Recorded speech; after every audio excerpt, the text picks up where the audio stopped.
అల్లూరు జిల్లాలో ఘోర ప్రమాదం జరిగింది. ఒక ప్రైవేటు బస్సు లోయలో పడింది. ఈ ప్రమాదంలో 9 మంది మృతి చెందగా 20 మందికి గాయాలయ్యాయి. ప్రమాద సమయంలో బస్సులో 37 మంది ప్రయాణికులు ఉన్నారు. చింతూరు మారేడుమిల్లి ఘాట్ రోడ్డులో ఈ ఘటన చోటు చేసుకుంది.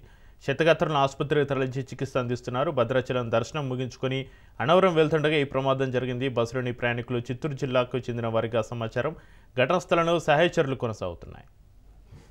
అల్లూరు జిల్లాలో ఘోర ప్రమాదం జరిగింది. ఒక ప్రైవేటు బస్సు లోయలో పడింది. ఈ ప్రమాదంలో 9 మంది మృతి చెందగా 20 మందికి గాయాలయ్యాయి. ప్రమాద సమయంలో బస్సులో 37 మంది ప్రయాణికులు ఉన్నట్టుగా తెలుస్తుంది. చింతూరు మారేడుమిల్లి ఘాట్ రోడ్లో ఈ ఘటనకు సంబంధించి మరింత సమాచారాన్ని మా ప్రతినిధి నందకుమార్ మరింత సమాచారాన్ని అందిస్తారు. నందకుమార్. జిల్లా చింతూరు మండలం మారేడుమిల్లి దగ్గర ఘోర రోడ్డు బస్సు ప్రమాదం చోటు చేసుకుంది. ముఖ్యంగా మనకున్న సమాచారం మేరకు ఇప్పటికి 9 మంది మృతి చెందినట్టుగా అధికారికంగా ప్రకటించారు. అలాగే ఇంకొక 15 మంది క్షతగాత్రులందరినీ కూడా దగ్గరలో ఉన్న ప్రాంతీయ ఆసుపత్రులకి, అలాగే ఇంకొంచెం మంచి వైద్యం అందించే దిశగా వీళ్ళందరినీ కూడా విశాఖపట్నం తరలించేటందుకు కూడా అధికారులు అన్ని రకాలుగా ఏర్పాట్లు చేస్తున్నారు. ముఖ్యంగా అరకు నుంచి ఈ యొక్క భద్రాచలం వెళ్తున్న నేపథ్యంలో మారేడుమిల్లి అత్యంత లూప్ లైన్ ఏరియా, అలాంటి దగ్గర ఈ యొక్క బస్సు ప్రమాదం జరిగినట్టుగా అధికారులు ఇప్పటికే దీన్ని గమనించడం అయితే జరిగింది. ముఖ్యంగా తెల్లవారుజామున ఈ యొక్క మంచు, ముఖ్యంగా ఇది -సెల్సియస్ లో ఉన్న నేపథ్యంలో అక్కడ ఈ యొక్క రోడ్డు మలుపు తిప్పే క్రమంలోనే ఈ యొక్క యాక్సిడెంట్ జరిగినట్టుగా ఫస్ట్ అధికారులు అయితే ధృవీకరించుకున్నారు. అయితే ప్రస్తుతానికి బస్సు డ్రైవర్ కూడా చనిపోవడం, అలాగే బస్సు డ్రైవర్ తో పాటు మరొక 8 మంది కూడా చనిపోయిన నేపథ్యంలో అధికారులు వాళ్ళందరినీ కూడా ఇప్పటికే మృతదేహాలన్నింటినీ కూడా తరలించే ప్రయత్నం అయితే చేస్తున్నారు. ప్రస్తుతానికి అల్లూరు జిల్లాకి సంబంధించిన అధికారులందరూ కూడా చేరుకున్నారు అక్కడికి. అలాగే ముఖ్యమంత్రి నారా చంద్రబాబు నాయుడు కూడా దీనిపై ఈ యొక్క ఘటన పైన తీవ్ర దిగ్భ్రాంతి కూడా లోనయ్యారు. క్షతగాత్రులందరికీ కూడా మెరుగైన వైద్యం అందించే దిశగా ప్రయత్నం చేయాలని అధికారులను అయితే ఆదేశించడం అయితే జరిగింది. ఇంతమంది మృతి చెందడం పట్ల కూడా ముఖ్యమంత్రి నారా చంద్రబాబు నాయుడు విచారం అయితే వ్యక్తం చేశారు. అలాగే సంఘటనా స్థలానికి ఇటు ఈస్ట్ గోదావరికి సంబంధించి, అలాగే అల్లూరు జిల్లాకి సంబంధించిన ఉన్నతాధికారులు, సిబ్బంది అందరూ కూడా చేరుకున్నారు. అంబులెన్స్ లోని ఈ యొక్క మృతదేహాల్ని, క్షతగాత్రుల్ని రాజమండ్రి గవర్నమెంట్ హాస్పిటల్ కి తరలించే ప్రయత్నం అయితే చేస్తూ ఉన్నారు. ఏదైనప్పటికీ కూడా ఇటువంటి ఘటనలు పునరావృతం కాకుండా ముఖ్యంగా యాక్సిడెంట్లు ప్రోన్ ఏరియాస్ ఎక్కడెక్కడ ఉన్నాయో వాటన్నిటి దగ్గర కూడా హెచ్చరిక బోర్డులు పెట్టాలి.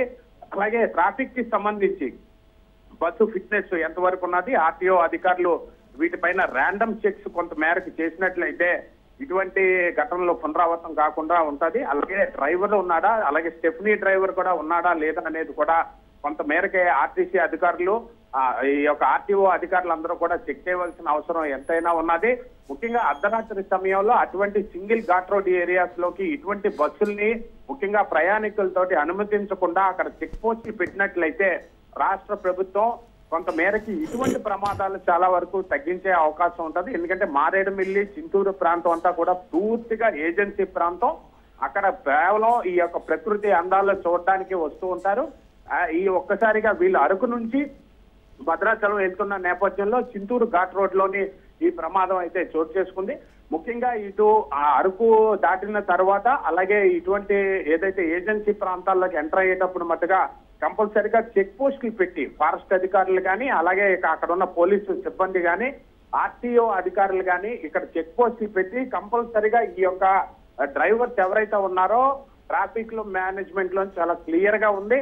వీళ్ళందరికీ కూడా వాష్ అండ్ మూవ్ ప్రోగ్రామ్ అనేది చేయాలి. ఎందుకంటే అర్ధరాత్రి ఇటువంటి డ్రైవర్స్ డ్రైవింగ్ చేస్తున్న టైంలో వాళ్ళకి ఏమైనా నిద్రమత్తులో జారుకునే అవకాశం ఉన్నదా, లేదా మద్యం తాగి ఉండే అవకాశం ఉన్నదా అనేది ర్యాండమ్ గా ఇటువంటి చెక్ పోస్టులు పెట్టి చెక్ చేసినట్లయితే ఇటువంటి ఘాట్ రోడ్స్ లోని ఇటువంటి ప్రమాదాలు అయితే జరగకుండా ఉంటది. ముఖ్యంగా మనకున్న సమాచారం మేరకు ఇది ప్రైవేట్ ట్రావెల్స్ కి సంబంధించిన బస్సు. దీనికి ఫిట్నెస్ ఏమాత్రం ఉన్నది అనేది ఇక ఆర్టీఓ అధికారులు తెలియజేయాల్సిన అవసరం ఎంతైనా ఉన్నది. స్టెఫనీ డ్రైవర్ ఉన్నాడా లేదా అనేది కూడా చూడాల్సిన అవసరం అయితే ఎంతైనా ఉంది.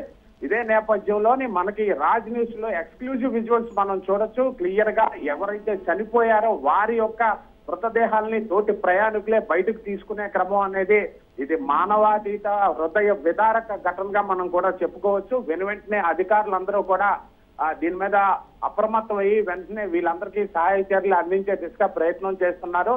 ఇటువంటి ఎందుకంటే ముఖ్యంగా చలికాలం వింటర్ సీజన్ లో ఎక్కువగా ఈ యొక్క ఎవరైతే పర్యాటకులు వివిధ ప్రాంతాల నుంచి వెళ్లే క్రమంలో మారేడుమిల్లి అనేది కూడా చాలా ప్రకృతి ఒడిలో ఉన్న ఒక సుందరమైన ప్రాంతం. అటువంటి ప్రాంతంలో వెళ్తున్నప్పుడు అక్కడ అందాలన్నీ వీక్షించుతూ వెళ్తూ ఉంటారు. కానీ అర్ధరాత్రి సమయంలో ఆ తెల్లవారుజామున ఒక్కసారిగా ఇటువంటి ఘటన జరగడం ముఖ్యంగా మనం చూసుకోవచ్చు. అందరూ కూడా గాఢ నిద్రలో ఉన్న సమయంలో ఇటువంటి ఘటన జరగడం ఎవరికి కూడా ఏం జరిగిందో పాల్పోలేని పరిస్థితి.